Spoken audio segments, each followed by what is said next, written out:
satellite manufacturing is a very slow process. It takes people weeks or months to build a satellite. At SpaceX, we iterate very fast, and we have learned how to build satellites at the 70 sats a week rate. As we have focused a lot on production rate, we have not forgotten about our satellite reliability, which is critical to our mission. If you look at the whole world and you ask, where is the satellite industry? It's right here in the USA, in Redmond, where the vast majority of satellites being built are being built right here. Starlink is a truly game-changing technology, and it's all supported by the global satellite constellation from this space here in Redmond. And we're really just getting started at the very beginning of what we want to do with Starlink. Now, as we mentioned earlier in the show, one of today's objectives is for SHIP to deploy Starlink simulator satellites that represent the advanced V3 satellites Starship will be launching in the future. And as you can see here, once Starship reaches a nominal orbit, the payload door will slowly begin to open to prepare for deployment. The Starlink satellites will be dispatched relatively quickly, one at a time, like a Pez dispenser, as you can see on your screen. They'll be situated in one long stack, taking up as little space as possible, allowing for an efficient deployment sequence. Once a set of Starlinks are deployed, the next set advances and deploys until they are all drifting away from Starship to prepare for their on-orbit life. Each Starlink V3 launch on Starship is planned to add 60 terabits per second of capacity to the Starlink network. That's more than 20 times the capacity added with every V2 mini launch on Falcon 9. So we're talking about a massive increase in performance all around, which will ultimately enable Starlink to serve as the communications backbone of the missions to the Moon and to Mars. So for now, we're going to turn it back over to the team at Starbase. Thank you so much, Tyler. Okay, let's turn our attention to today's flight profile, which will feel familiar because it is. We're looking to get our first re-entry with this iteration of SHIP, and we're again intentionally stressing Super Heavy during its return. The next generation booster is on the horizon, so the objective is to push and learn all we can from this current version. All right, let's jump right in. As always, it's going to start with liftoff. Super Heavy ignites 33 engines lifting off from Starbase and ascending. It's going to power that ascent for about 2.5 minutes until we get to hot stage separation. Super Heavy shuts down all but 3 engines, deeply throttles the remaining ones, stage 2 lights its, and flies away. We have stage separation, a directional flip. It's going to descend. We're going to do some landing burn experiments and then do a splashdown in the Gulf. Meanwhile, SHIP continues on with its ascent burn, again reaching a planned suborbital trajectory.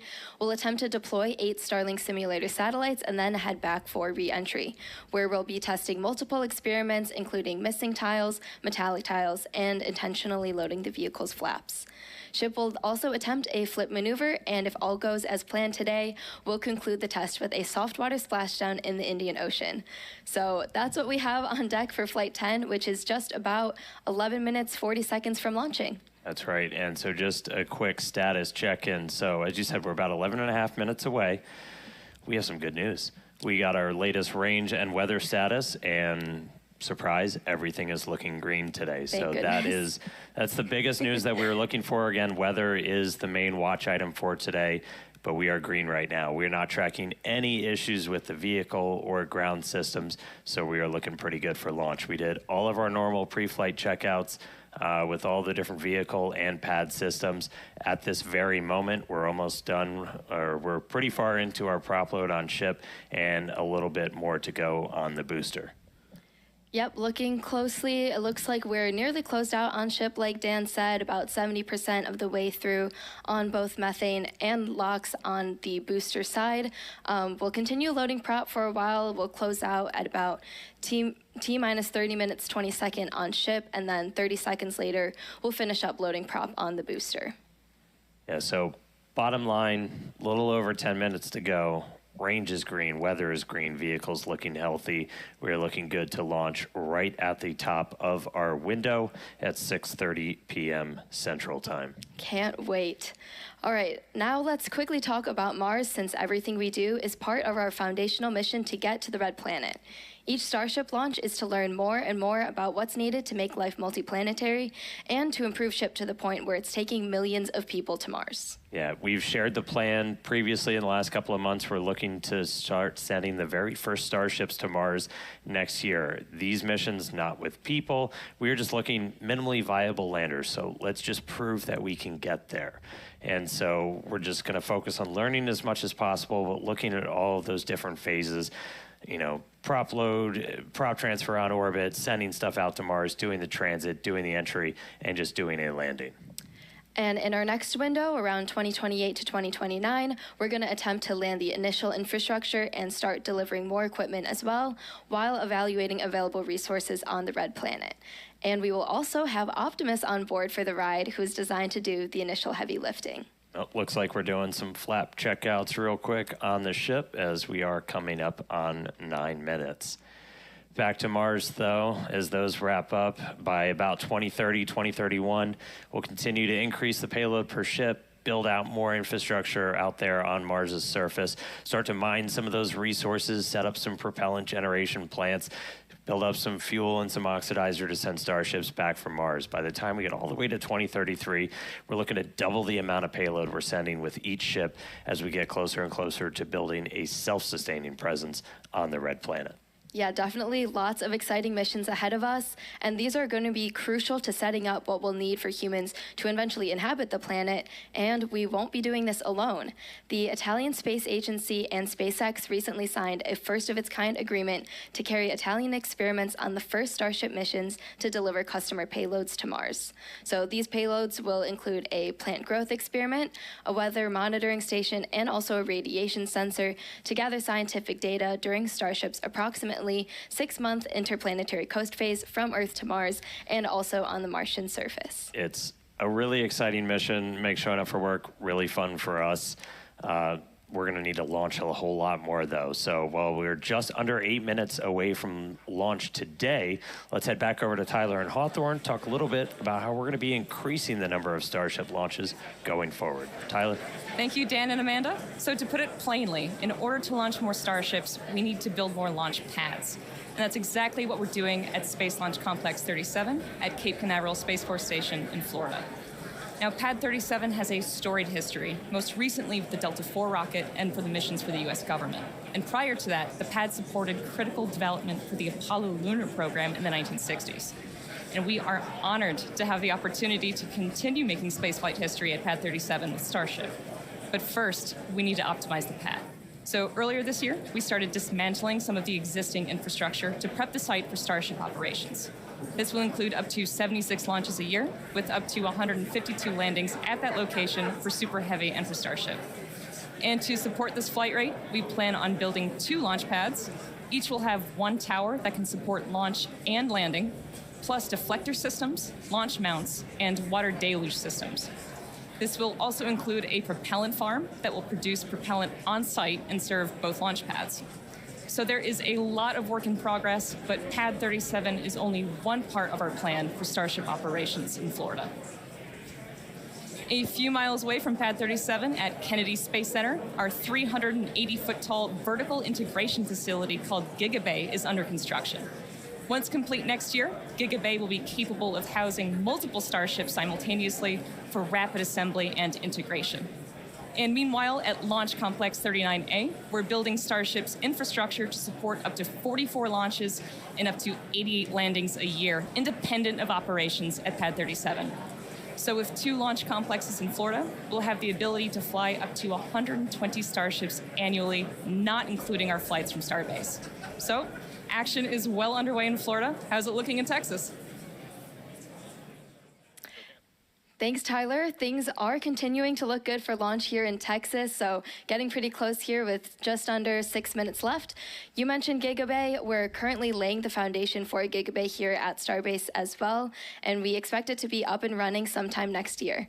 So yeah, there's a whole bunch of Starships on the way, and we're going to need more hands on deck. So come help us build the gateway to Mars. Visit spacex.com/careers to see all of our openings. Yeah, I've been here for a couple of years now. Nowhere more magical, more inspirational on the planet. If you're a space nerd, you can come be like Amanda and build these things for real.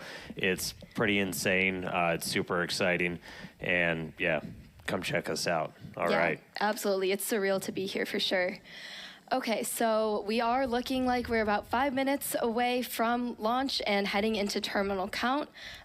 Range and weather are continuing to look good, and prop load continues on both stages of Starship. We'll close out here in just a minute or so. Yeah, we're just about done. It looks like, let me grab my numbers real quick. We're not tracking any issues. We are just creeping up to 90% full on the LOX on the booster, a little over 93% on ship.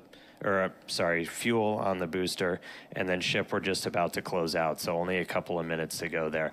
Once we're done, you've got just shy of 11 million pounds of liquid propellant on board those two different stages. We'll see a couple of final things happen. Well, you can't really see it. It's all going to be happening in our ground systems as we'll do pushbacks, clear all of the propellant out of those lines that are flowing up through the tower and into the vehicles, and get ready for launch. We just did our final guidance, navigation, and control system checkouts. Our flight safety system is being armed right now, and we're doing our final wiggle checks shortly with the engines on the thrust vector control. It's how we're steering the rocket. If we need to hold, which we are not currently tracking a reason to hold, that would come at T-minus 40 seconds. You saw us do that yesterday. We can hang out there for about 8 minutes or so right now.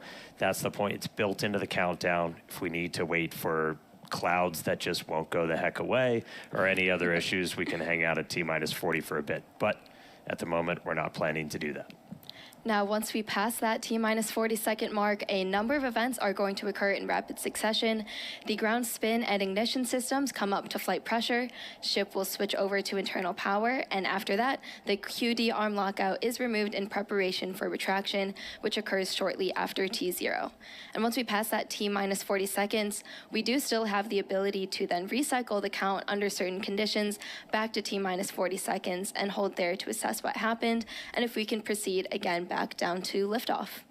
That's right. We do have at least one point of no return, though. If the water-cooled flame deflector underneath the launch mount fires off, that happens a little bit after T-minus 10 seconds.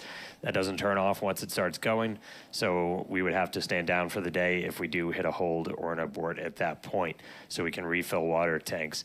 At this point, we're not sure if we'd be able to attempt tomorrow because we have fully loaded the vehicle. We have to do a lot of fancy scheduling to get propellant in here as fast as possible. But again, we've got a pretty heroic and amazing team that works all of those logistics, got us into our attempt today after we did a unplanned wet dress yesterday during our attempt. So really exciting to see. But we're coming up on 2 minutes.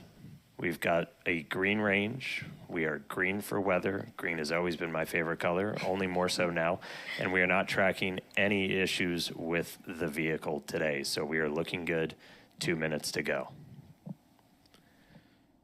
Yeah, again, not planning on holding at T-minus 40 seconds right now, but in case we do pass that and any issues come up, we can recycle the count.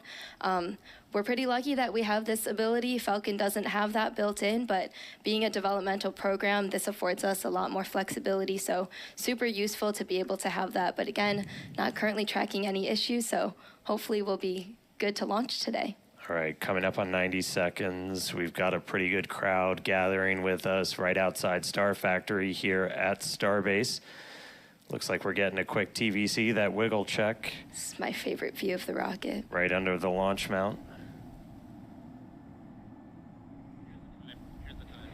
All right, so we've got crowds gathered out at Hawthorne, crowds gathered here at Starbase. Super fun to see people getting to watch out on the front lawn now. 1 minute to go to launch.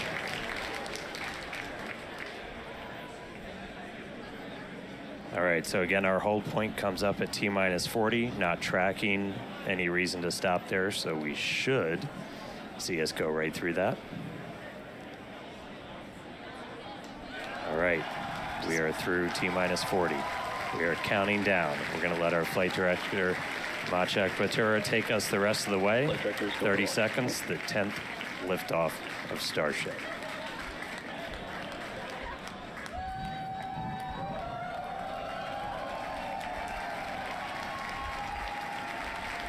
T-minus 15. T-minus 10, 9, 8, 7, 6, 5, 4, 3, 2, 1.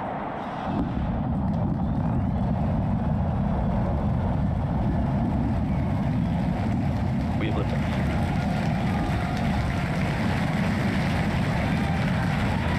Vehicles pitching downrange.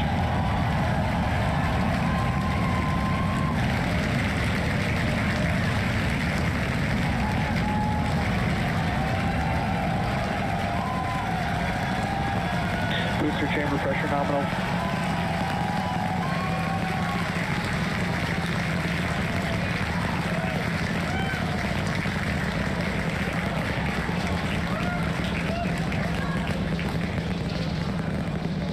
All right, we're a little over 40 seconds into flight. 33 out of Booster and 33 ship, Raptor avionics, engines. power and telemetry nominal.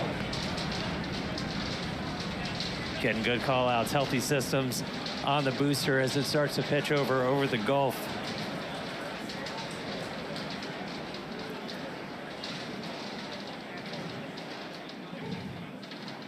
All right, we're a little over 1 minute into flight, about to pass through max Q. Max Q. All right, so we are through the period of maximum dynamic pressure, max stress on the vehicle as it continues to fly. Our next major event is going to be hot staging, which is happening in just over 90 seconds from now. To get ready, the booster will shut down all but 3 of its Raptor engines. The clamps holding the 2 stages together will release, and the Starship second stage ignites its engines. The ship then separates from the Super Heavy booster and heads to space. At the same time, the 3 engines still firing on Super Heavy will flip the booster around. 10 more engines will ignite for the boost back burn, putting the first stage on the path for splashdown in the Gulf. As we mentioned earlier, the hot stage will be jettisoned for this flight, and that should occur just after the boost back burn. So we're about to shut down the first stage and perform hot staging. So let's just watch and listen.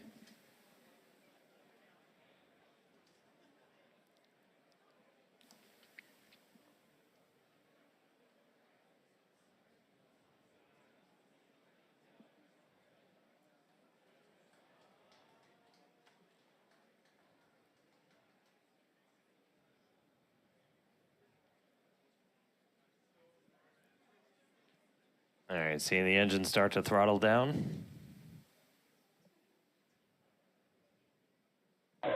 MECO.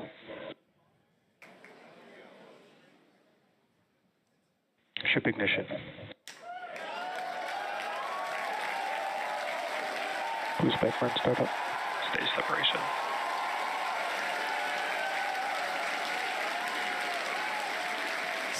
Stage separation confirmed. We've got 6 engines running on ship.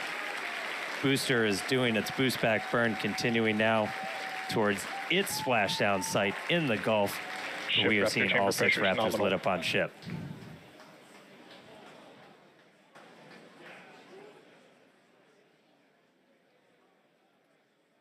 You heard them report ship chamber pressures nominal, so that chamber pressure, just that expected thrust level in those Raptor engines on the ship.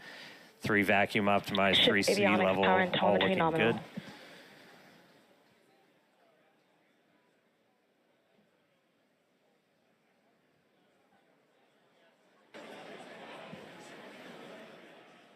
There's a view into the business end from the ship. Boost back burn shutdown.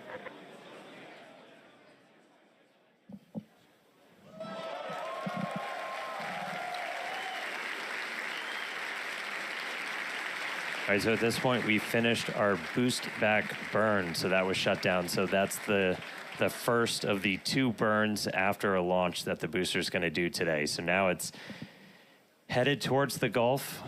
It's not going to be quite as an aggressive of a flight down. We relaxed that angle of attack a little bit, but we are then going to be looking for it to do its engine tests for the landing burn, and those are going to be a little unique this time.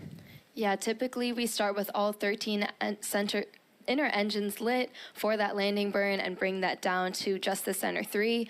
But one of our test objectives for today is to simulate what an engine out situation would look like. So we're going to be intentionally turning off one of those center three and instead lighting one of the engines from the middle 10 ring.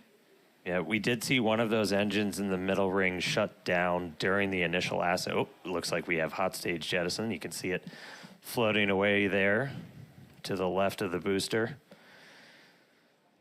Yeah, we did see one of those middle engines shut down during the ascent. Again, we are resilient to engine out on Super Heavy. That's why we're able to get through our ascent. Starship flying on the expected path. There's still a chance that engine could be back in the mix for the very start of the landing burn, so we'll see if we light up all 13. But we've even done a landing burn at the tower with an engine out, so very resilient. We'll see how it does on its way down to the Gulf, though.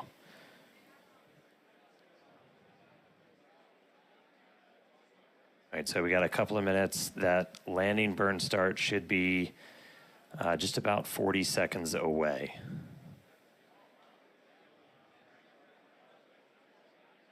That's always rad. You can see the boost plume itself in the background as it was coming in. All right, about 20 seconds to landing burn. Ship Raptor chamber pressure is nominal.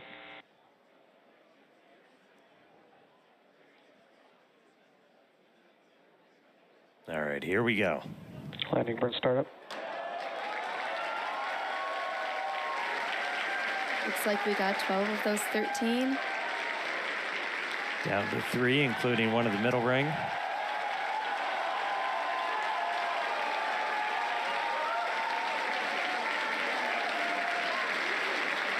Down to 2. Nice little hover. And landing burn shutdown. And into the Gulf, here we come. And the booster has splashed down. Incredible flight for booster today. Meanwhile, back in space, about 7 minutes into today's flight, ship continuing its ascent burn. This goes until just about 9 minutes into our flight. That ship engine cutoff is slated for 8 minutes and 57 seconds. We are going to see those 3 RVAC, the Raptor vacuum engines. Those are the bigger circles in that little indicator on the bottom right of your screen. Those will shut down first, and we continue burning for a couple seconds longer on those inner 3 before we hit SECO, or second engine cutoff. Yeah, these views are looking great. Once again, thanks to Starlink for getting us these views. It's just incredible.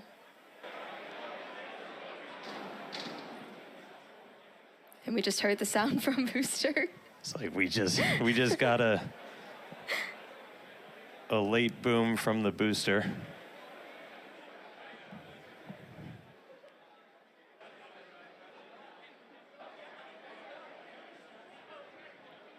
Yeah, we have ship engine cutoff coming up here just shortly. And as we mentioned, today's flight test is not an orbital flight, but rather one that demonstrates Starship's orbital capability. Starship from terminal guidance. All right, entering the final phase of this burn. Under 30 seconds to go.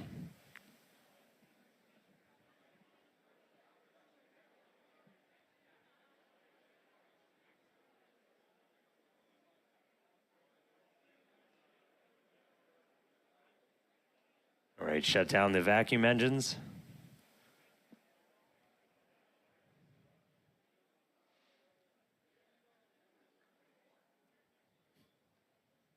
Ship engine cutoff. We shut down those center 3. Successful ship engine cutoff.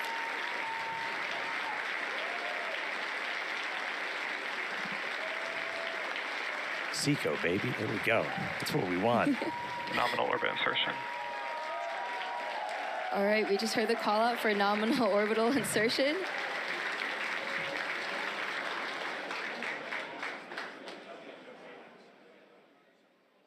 right, so ship is in space. There we go. We're seeing the flaps starting to move into a stowed position. That's why it looks like your camera's moving. Yeah, exciting to see Starship safely in space, and super pumped to see all the team's hard work in action here today. And of course, as guaranteed, it's been an exciting day so far. We successfully lifted off right on time at 6:30 p.m. Central Time. Thankfully, our weather was looking good today. And booster, we had our soft splashdown in the Gulf, so ship continues on. Yeah, ship able to complete its ascent burn all the way in. You can see some of the shadows start to creep as it's going to be eventually flying into an orbital nighttime. So we'll see some daylight start to go away. But ship is in orbit, completed its burn. And I mean, that's just the beginning. Now we've got a whole bunch more to go. So we've got some exciting demonstrations planned while we're on orbit. That right there, we just saved the FTS, the flight termination system. That's that automatic flight safety system we have on the vehicle. So that is now turned off while ship starts its coast period. We are coming up, our next milestone is going to be the deployment of those Starlink simulators. We've got some payload inside of Starship that we're hoping to deploy into space for the very first time. That deploy is supposed to start at about 18 minutes and 27 seconds into the flight, so just about 7 minutes from now. That deploy will take place over a couple of minutes. It'll go about one satellite a minute, so we'll be spread out over that. It might get a little dark, but we've got a couple of views that we can show you to see that deploy in action. After that, we're also looking to do a relight of a single Raptor engine while we are in space. We've done this once before. This is not necessary to deorbit, as we are in a suborbital trajectory, but this is essentially a chance to test out what we need to be able to do a deorbit burn. So we'll be doing that a little bit later in the flight, about 37 minutes or so into the flight. And then we get into reentry. We're looking to get that light show and, more importantly, get that really critical data about the ship's heat shield. Yeah, exactly. At about T plus 45 minutes, we'll be heading for reentry. Again, running those experiments with the tiles. We're going to be doing missing tiles, metallic tiles, and also intentionally loading those vehicles' flaps. Hopefully, we'll also see a splashdown in the Indian Ocean today. Yeah, we were able to get to a reentry last time, but we didn't have full attitude control, so we weren't able to go in, heat shield first the way we're designed to. So we ended up losing contact with the ship before we could make it all the way through. So you still get data, but you're not really getting the data that we want to make sure we're kind of stress testing the vehicle. As Amanda just said, we removed a bunch of tiles, and we do this in some intentionally scary places on the vehicle because we're really looking, are there spots that were vulnerable to this before we ever start moving towards, putting ship into a full orbital mission to then do reentries a little bit later on. So really, really critical to get that data, really looking forward to a controlled reentry. Yeah, for sure. As we always say, our main payload is data, but today we also have some actual payload on board, and those simulators that Starship will be deploying, we'll see coming up here in just a few minutes. These are dummy satellites that are about the same size as our V3 Starlinks. We have 8 in the Starship PEZ dispenser and expect to deploy at a rate of about 1 per minute, as Dan mentioned earlier. Starlink is critical in all of our flights on Starship to get our main payload data, as we always say. And in fact, it's Starlink that's currently providing these views you see as Starship cruises a couple hundred kilometers above our home planet and provides real-time telemetry through every phase of flight. Yeah, we took a peek inside of the Starship payload bay there for a second. So there's 8 of them there. They kind of look just big steel plates, essentially. They're roughly the same size as those V3 satellites. When we do get that view inside of the payload bay, the payload door will kind of be on your right, and we'll start to see them go out like a PEZ dispenser. Yeah, here's a look inside. So those right down there in the center, they're kind of 2 stacks of 4 on either side. And then the payload door is just to their right. And so we'll look to see that open, and then those satellites start to go. We vent the nose cone, so we essentially bring it down to vacuum before we open the door. That was one of the things we ran into on the last flight, as when we had that fuel diffuser fail, the pressure in the nose cone became basically too high for the actuator of the door to open. So that's why we weren't able to get the door open that time. We have not seen anything like that on this flight. Everything's looking good with our fuel tank and our fuel press system. So we are hopefully just a couple of minutes away from seeing that payload door open and getting to our first ever payload. It's not the first payload we've ever carried, but it's the first one we're going to try and shoot off into space.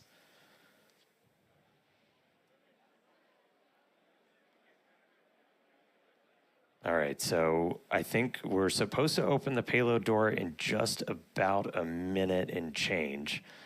And you're seeing a little bit of residual gas. And we opened the door once. I want to say it was back on flight 3 when we were able to make it up into space. And you'll kind of see a lot of that gas rushing out into the vacuum of space. It's the residual that's left over after we've already vented it down. So kind of a cool light show. And then we'll get ready to deploy those payloads out.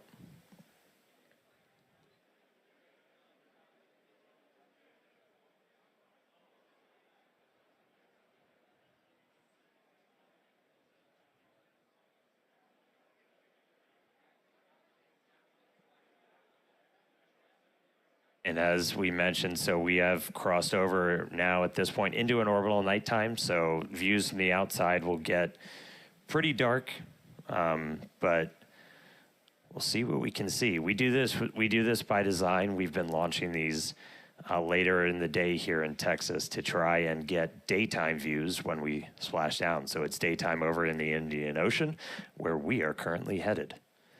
Just a few seconds until we expect those payload doors to open.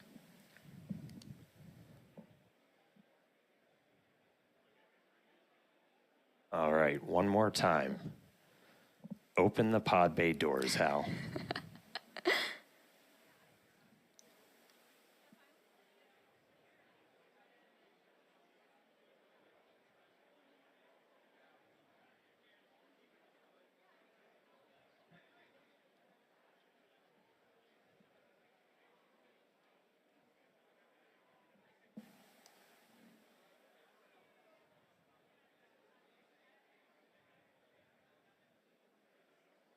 So we are currently in payload deploy prep.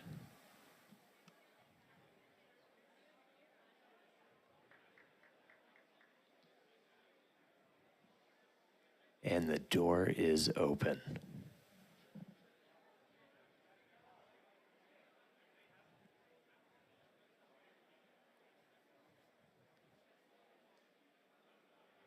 All right, so the payload door is open.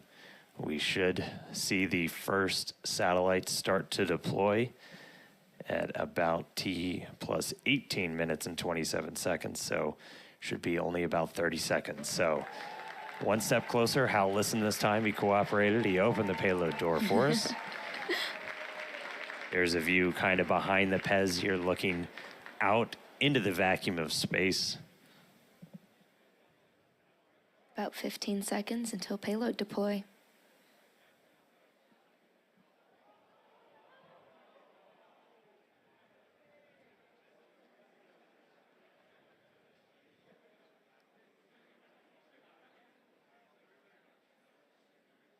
Ship has transitioned to payload deploy.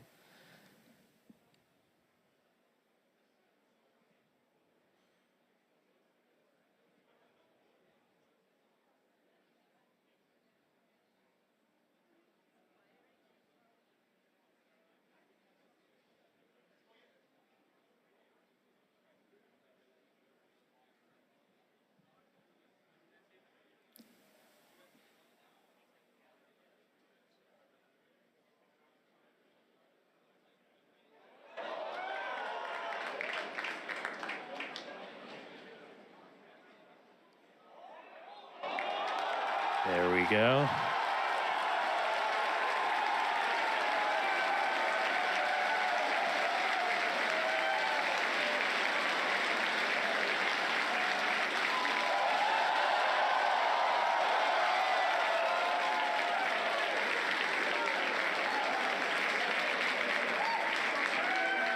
Pew pew. Been waiting way too long to do that. There we go.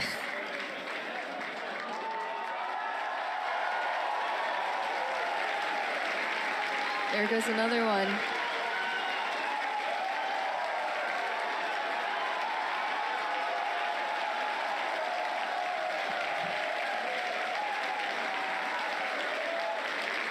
Super exciting moment, as you can hear the energy in both Hawthorne and Starbase.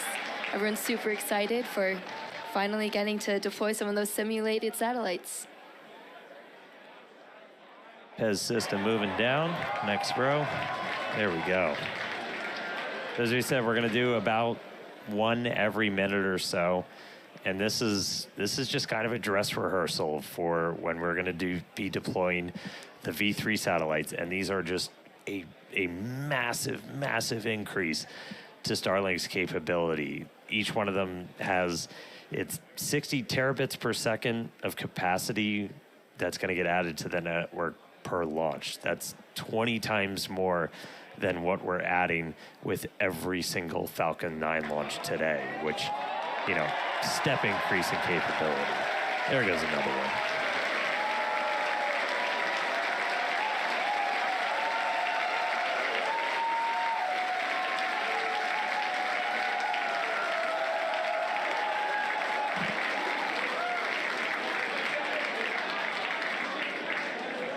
All right, so as we said, we've got 8 total that we're going to go through today. It's about a minute for each one, but looking good on payload deploy.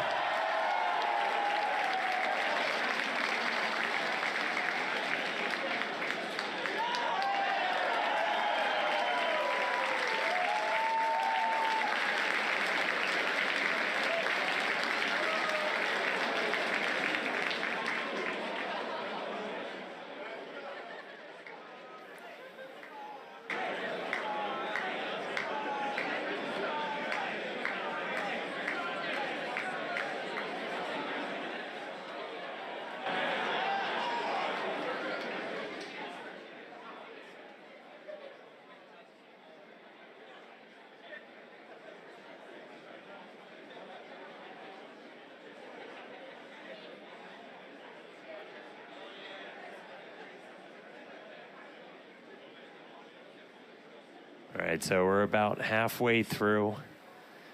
When we actually start launching the V3 Starlinks on Starship, we're going to be flying about 60 each time. So it'll be about an hour to get through a full stack. But again, it's just going to be a massive increase in the amount of bandwidth. It's going to enable, gigabit upload, download for people with Starlink, anywhere on the planet. And for us, Starlink is just a tremendous part of just the Starship flight test program.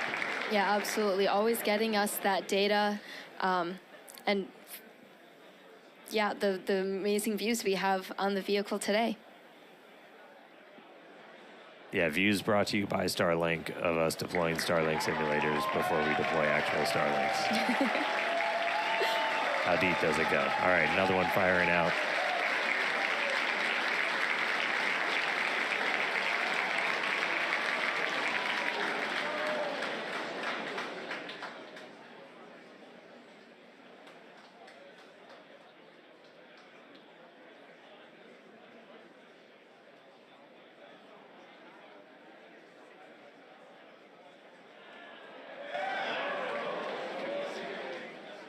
Pez looking smooth today.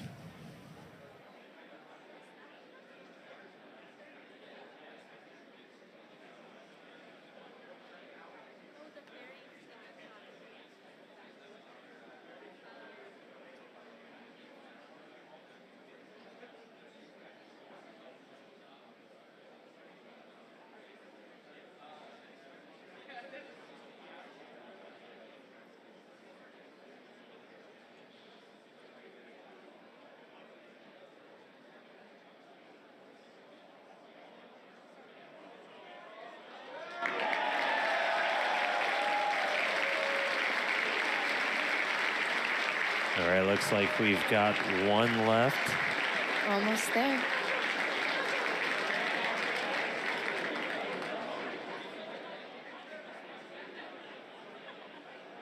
Yeah, there you go. 1 remaining, so 7 of the 8 have been deployed. 1 more to go. And then we will have completed our first ever payload deploy operation. Just a reminder, we're on a suborbital trajectory. These satellites on that exact same suborbital trajectory, they're going to burn up entirely and are on that same trajectory towards the Indian Ocean. So the last one has been deployed. Starlink simulator payload complete. Heck yeah, everybody. Loving the energy from Starbase and Hawthorne. There, yeah, now it's empty. Looking a little lonely, but Successfully deployed all the simulator satellites. really, really cool to see them all out there. Again, people that have followed know Starlink's really critical for the Starship program, in addition to, getting all those views back from the cameras on Starship, which this is an external view. As I said, it's dark outside right now. The lights are off, so it's going to be hard to make stuff out. But in a little while, the sun's going to start coming up as we get to re-entry, which is going to be really critical. We use Starlink for Starship data. Cameras also use it on the cameras that we use to bring you views of these launches, and also hopefully of the re-entry and splashdown. We'll see what we get from the Indian Ocean today. And that's just kind of how it all comes together. Like, we're using Starlink on the planet, off the planet. With Starship, we actually get a pretty insane, if you're in the space industry, bandwidth to space is usually pretty minimal. We get about 120 megabits per second. That's split between our high definition video and real-time telemetry. We get that every phase of flight, including re-entry. So it's not just giving us views of re-entry, but we're getting all of that engineering data in real time through phases that it used to be impossible to get that in real time. So just really incredible. Yeah, Starlink definitely affords us all this capability. And reminder, it's the world's largest satellite constellation operating in low Earth orbit to deliver high-speed, low-latency broadband internet. This provides internet access to people all around the world, many of whom had never had connectivity before. Today, Starlink serves more than 150 countries, territories, and other markets, with over 6 million active customers and counting. To meet the growing global demand for high-speed internet, SpaceX expanded its factory in Bastrop, Texas, and also introduced Starlink Mini, as well as an upgraded version of the Starlink standard kit. All right, now with payload deploy complete, Starship is now going to close its payload bay door and continue to coast towards Earth, around Earth, towards the Indian Ocean. Sorry, I'm really excited today. We are in space, people. Still a lot of major events to come, though. We are looking to relight one of those Raptor engines at about 37 minutes, 33 seconds into the flight, followed by atmospheric entry, hell of a light show, and splashdown. So we're going to go on a quick break, take a quick coast, sit back, enjoy the views. A little bit dark now, but they'll get better soon. A couple of space jams. We'll be back in just a few minutes for that Raptor relight and then re-entry. See you soon.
All right, welcome back, everybody. If you're just joining us, Starship just successfully deployed its first ever payload. We got 8 of those Starlink simulators out, and now we are expecting the relight of a single Raptor engine. That should be coming up in just a little under a minute.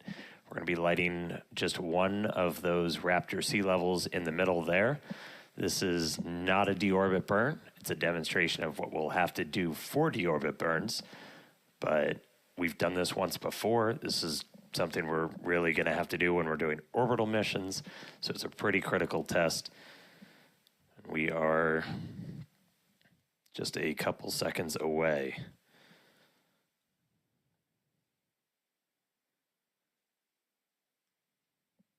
Sorry, we're about 20 seconds away, psych.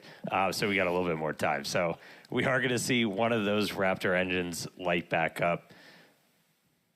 We are through the deorbit demo gate, so we should be seeing it momentarily. Relight demo startup. And shutdown.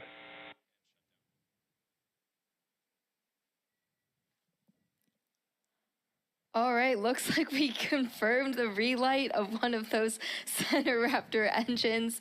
Second time we've done that. Super exciting. Nominal Huge orbit congrats insertion. to the team on this milestone.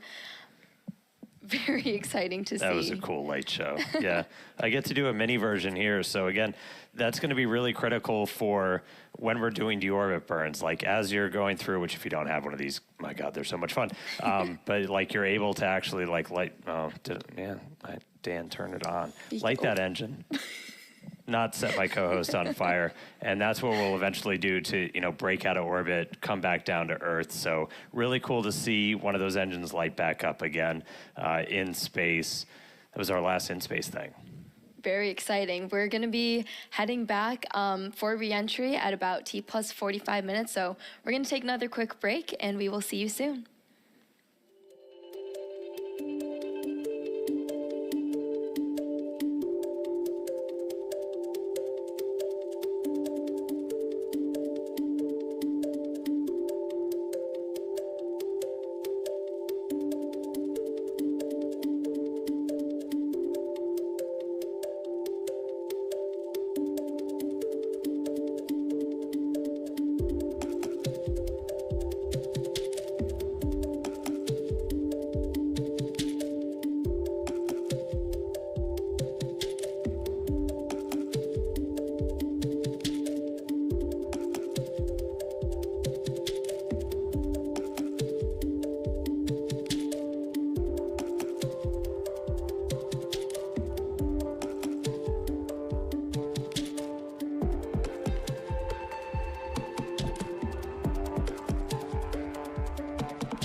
Starship is slowing for entry.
Starship is approaching entry interface.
All right, so we are back. We are about 45 minutes into the 10th flight test of Starship.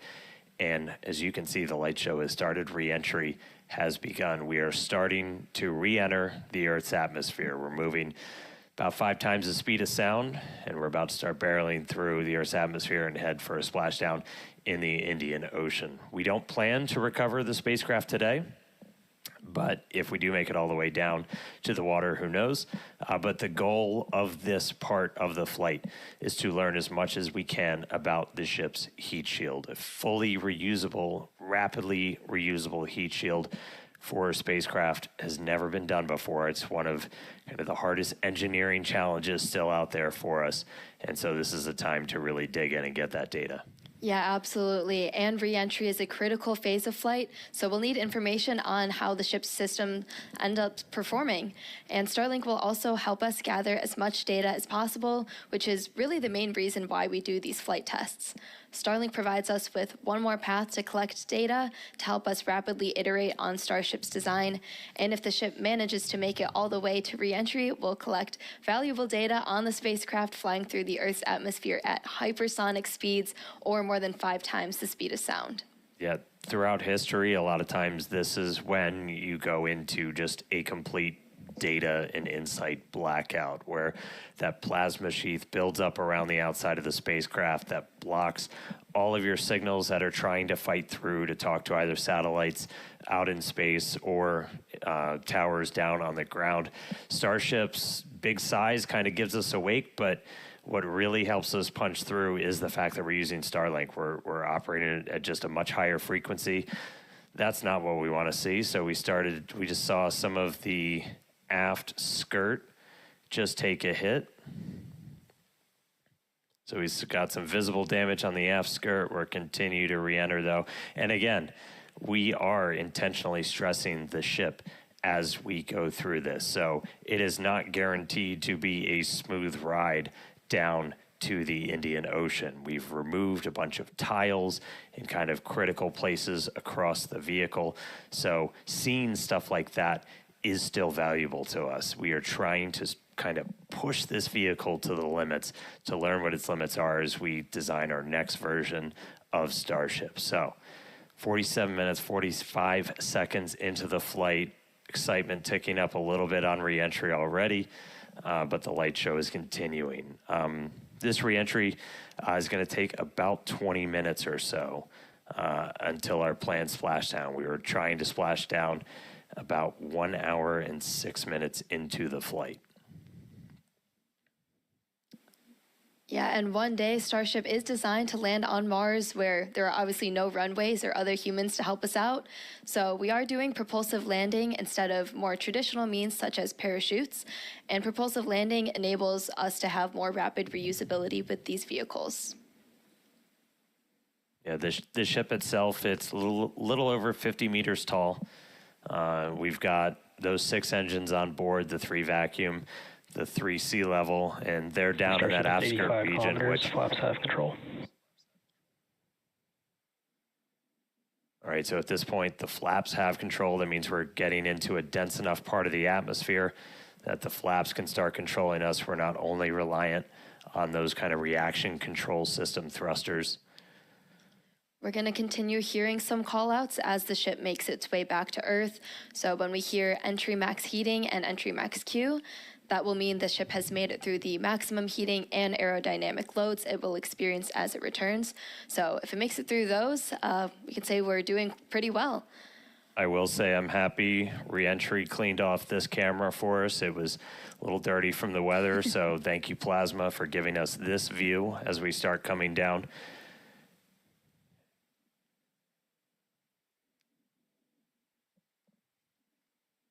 The hit we saw to the skirt, definitely interesting. I will note, when we started doing these missing tile tests, we were intentionally removing them only in the skirt, as that's, you know, that's not over your fuel tanks or anything else that's kind of structurally critical for keeping the entire vehicle together. That obviously exposes your engines, so that could do some things for our landing burn, but for now, we are obviously continuing with this re-entry. We are committed. Indian Ocean, here we come.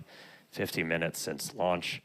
We're going to see those colors start to build up a little bit.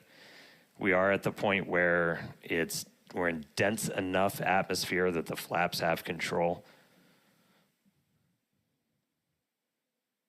So about 74 kilometers in altitude. And you were starting to see some sunlight, so we intentionally time these launches right now so we have daylight. The sun should actually come up over the horizon on Starship in about 3 minutes. So as we get a little bit further into this re-entry, that inky black below you is going to start to look like clouds and hopefully a bright blue ocean as we make our way down onto the other side of the planet.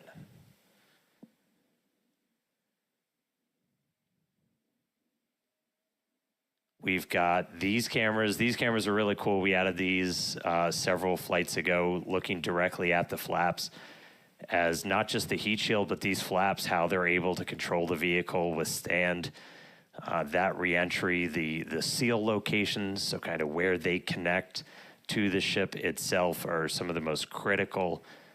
We will do missing tiles on those where, again, we're trying to, we're kind of being mean to this Starship a little bit. We're really trying to put it through the paces and kind of poke on what some of its weak points are. I mean, we even have missing tiles over some of those fuel tank sections of the ship itself.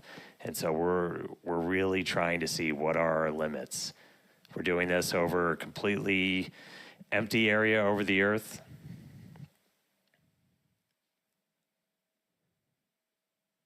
Look at our Raptors there. We are, assuming we make it all the way down to the ocean in one piece, we will attempt a flip and a landing burn. We do have at least one buoy, everybody's favorite camera person, out in the Indian Ocean right now, being powered by Starlink. So that's at our planned landing location. So if we're able to get any live views of the ship, that'll essentially tell you that we nailed our target. Able to do that on our 6th flight test, do it in the daytime, which was really exciting.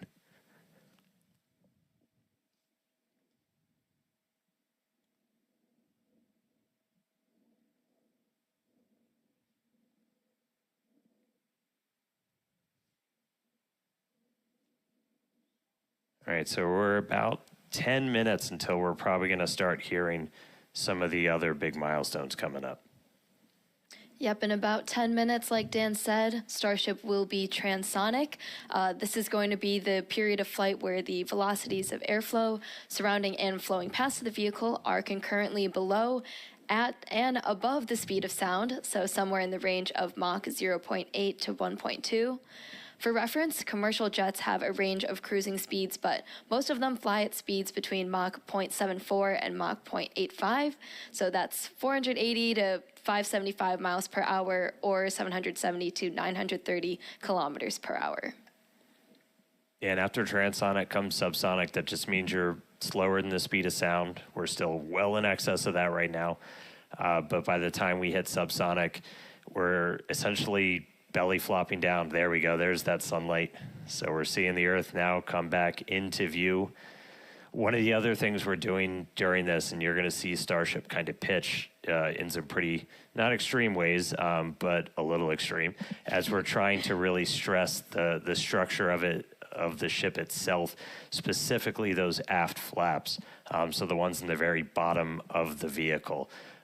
We're pushing not just how well does the heat shield hold up, but how well does the ship structure hold up. We are pushing it beyond essentially what we think we'll have to fly at to do something like a return to launch site. So again, may not be a very smooth ride downhill, but we're doing that by design. We're really trying to find what are the edges that we can operate at, build up a good data set. But sun is up, clouds and water down below us. We are just about 10 minutes away, a little less than 10 minutes now, until we start hitting transonic and then subsonic. Once we hit subsonic, we're basically just belly flopping.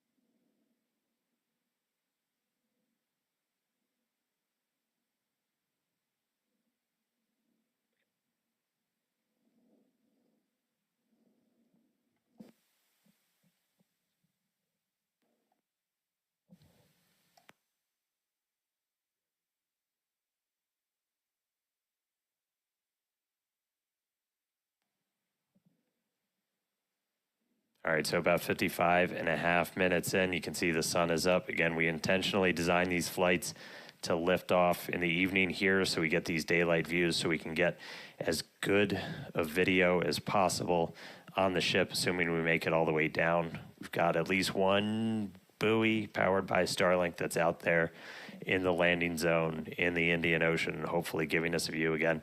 If you see any live views, not from the ship itself, that means we nailed our landing target. Starship is past peak heating. All right, we just heard the call out that we're past peak heating, so things are looking good so far. Yeah, looking good.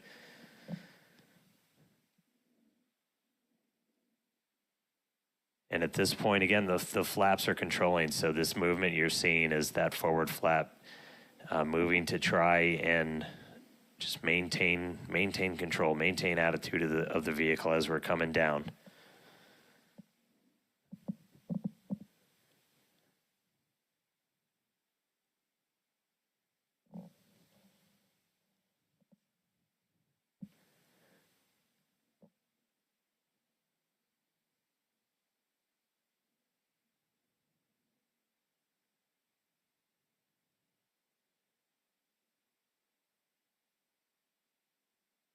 Checking in on one of our flaps. We got one of these cameras on all four of the flaps, 2 in the front, 2 in the back, giving us really good close-up views as we obviously don't have a camera that can see the entire heat shield. These give us kind of the best that we can do. But looking at those flaps is really, those are just, super critical for controlling the ship. You have some ability to maneuver kind of cross range. So as you're coming in, you can see in that indicator at the very bottom right that we've pitched up quite a bit. So again, we are maximally stressing those aft flaps right now. Looks like we got a little bit of burn through the very bottom part of it. Everything's still looking good. Ship maintaining control.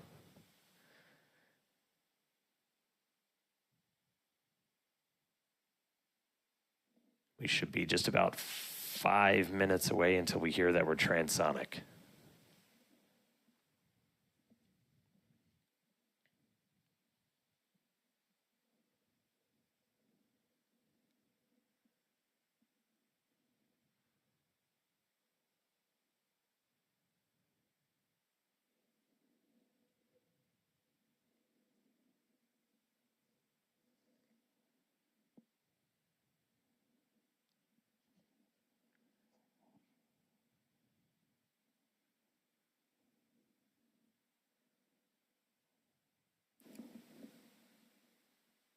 Still a little bit toasty on the aft skirt of the vehicle as we continue coming in. Again, we are intentionally stressing the flaps so we can learn all we can.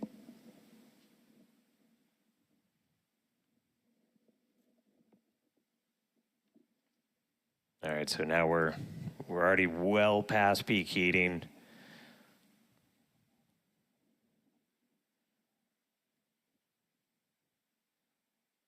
Just about 48, 49, counting down to 48 kilometers in altitude. Expecting that transonic to come, so transitioning between the speed of sound and subsonic slower than the speed of sound in just a little under 4 minutes from now. And right now we've got kind of a lot of forward momentum, a lot of forward velocity, and then eventually by the time we hit subsonic. All right, here we go. So this is what we've been talking about, where we are going to essentially try to fully deploy those aft flaps and really stress them out. So again, this is meant to test the extremes for the vehicle.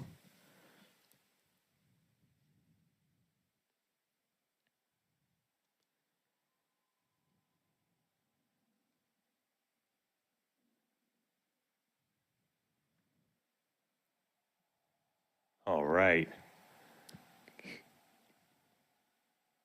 See those flaps swinging out? Again, we're putting ship through the ringer on this flight in.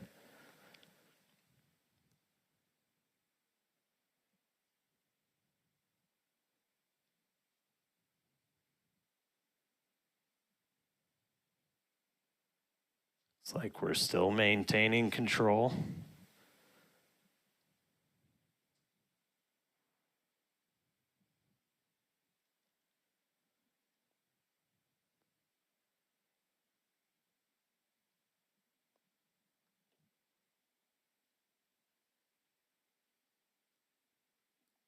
All right, flaps earning their paycheck today, getting through kind of that max stressing. Definitely things looking good so far. We're about 2 minutes out now from Starship becoming transonic. One cool thing to note as we get some of those views showing kind of the whole length of the ship, one of the changes we made after Flight 6 was to change the tile line a little bit. So we had kind of scaled back the number of tiles significantly, as when we go to catch these ships, you don't want to, I think as Elon said, you don't want to shuck the ship as you catch it and knock all those tiles off. So we knew we were going to have to kind of peel back that layer a little bit. And the first time we did it was on Flight 6, and we saw kind of wrinkling and dimples almost in the ship as we were creating these hot spots in the uneven parts of the heat shield. And so we kind of address that. We smoothed it out. That's why you've got kind of that nice smoothed out black line now on the ship. And just looking at it, we can see kind of a little bit of hot spot, a little bit of warping almost. Near the payload door, you can see a little bit of colored patina up above it, but we don't see those kind of deep, almost, they almost look like gouges on that. So it looks like that's been pretty successful. So, all right, we are less than a minute away from hitting transonic. Again, pretty soon our forward velocity is going to look like it's kind of falling off a cliff, and Starship will look like it's falling off a cliff as we essentially go into our belly flop. If you watched some of the high altitude tests or suborbital campaigns, we were able to test that. It was a pretty fundamental, like, can this thing actually fly? And we were able to prove that out with that suborbital campaign. And that's what we're about to see shortly here.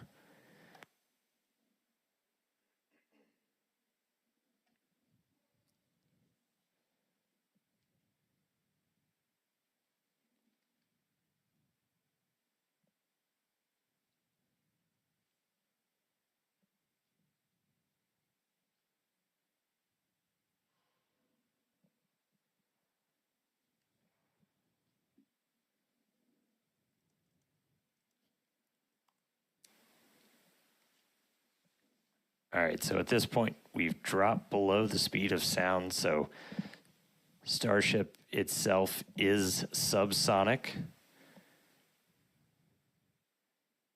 We are starting to chill the engines for a landing burn attempt. Landing flip supposed to start in a little over 2 minutes. Subsonic Indian Ocean, we're on our way. Starship is subsonic. There we go.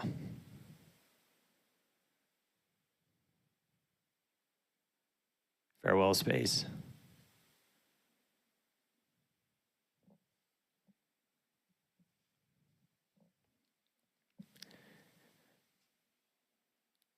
All right, so coming up in just a little under 2 minutes, so we're going to do the flip and the burn. So we're only using those 3 center Raptor engines, the sea levels, the ones that can kind of gimbal, that can move around and steer.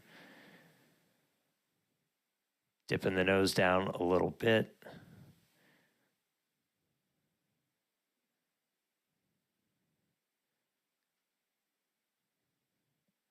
Got 2 of our engines chilled in, waiting on 1 more. So again, we'll attempt to use 3 burns for that initial flip. We eventually go down to just 2 Raptors for the end of the landing burn.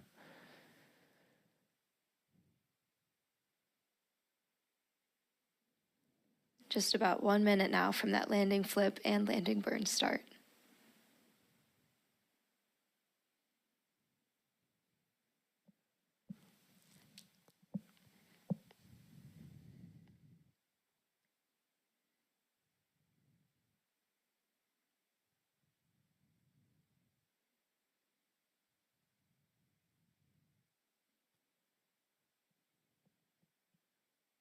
Structurally, we're looking good. Got good pressures in our nose cone for everything.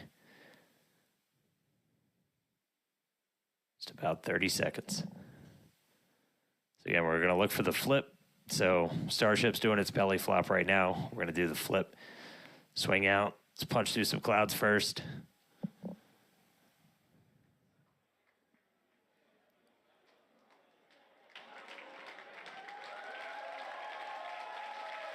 Here we go. Starship landing burn startup.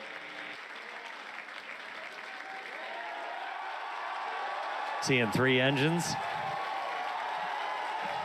There's our flip. There's a buoy. There's a splashdown.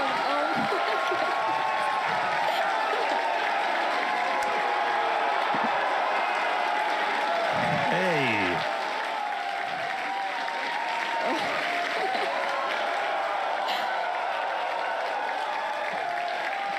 Oh, man. Yeah. Farewell, Ship 37. Thank you, buoy cam. Landing flip, landing burn, splash out of the Indian Ocean. There we go. Whew. All right. That was pretty awesome. Incredible flight cool, right? today for both ship and booster. Yeah, really incredible. So obviously we're excited here. It looks like everybody's excited over there. Tyler, how's it going over in Hawthorne? We are super excited here in Hawthorne. It was another exciting Starship flight test in the books, and we hope you enjoyed those Starlink views. So congratulations to the team at Starbase and everyone here and around the company. So many employees have contributed enormously to the Starship program as we continue to iterate and make progress towards a multi-planetary future. So that's going to wrap it up for us here in Hawthorne. Thank you to everyone for tuning in today. It was great being with you today. Back to you guys. That was absolutely incredible. Huge congrats to all the teams here. Again, we lifted off from Starbase, Texas, right at the top of our window at 6:30 p.m. Central Time. We saw Booster successfully lift us up through ascent, had a successful hot staging where ship continued on with its suborbital trajectory. Booster came back down, had that boost back burn, and a successful landing burn with that unique awesome engine configuration as well. Yeah, and then Ship continued on its way, made it all the way into space. We got to see first ever payload deploy. So exciting. That was awesome. We got the door open, 8 Starlink simulators deployed, relit that Raptor engine, and then on entry, we probably gave it a little bit of extra time in the oven, but made it all the way through re-entry. All 3 engines started up, landing flip, splash down in the Indian Ocean. Promised maximum excitement. Starship delivered. Most definitely. Congratulations, all of our teammates here at SpaceX. It's been a year. Everybody that's worked on this program, this is what we're working for. So big congrats to all of them. Thank you to all of our future customers, too, for your support. And we'd also like to thank the fine people of Cameron County, including the residents of its newest city, Starbase, as well as the Coast Guard, the Federal Aviation Administration, the Government of Mexico, and the Australian Space Agency. Be sure to stay tuned to SpaceX on X for updates, more of the views. This is just a tiny amount of the views. We have so many views that we didn't get to feature on the broadcast. So we're going to be going through that over the next couple of days, and we'll be posting it all there. Yeah, if you're interested in more launch coverage, head on over to spacex.com/launches for the most up-to-date information. In fact, we actually recently rolled out a new departure board featuring our upcoming launches with details like mission name, launch and landing site, and liftoff time. So be sure to check it out. All right. We just launched the world's biggest rocket. Again, dropped a couple satellites off, suborbital. Incredible payload deploy for today. Nailed that double header into the ocean, splashdown, time to go through the data. Really crazy cool to hit all those objectives today. Yeah, huge shout out to all the teams who make this look easy. And thanks to all of you for tuning in, and we will see you back here for Flight 11. Good night.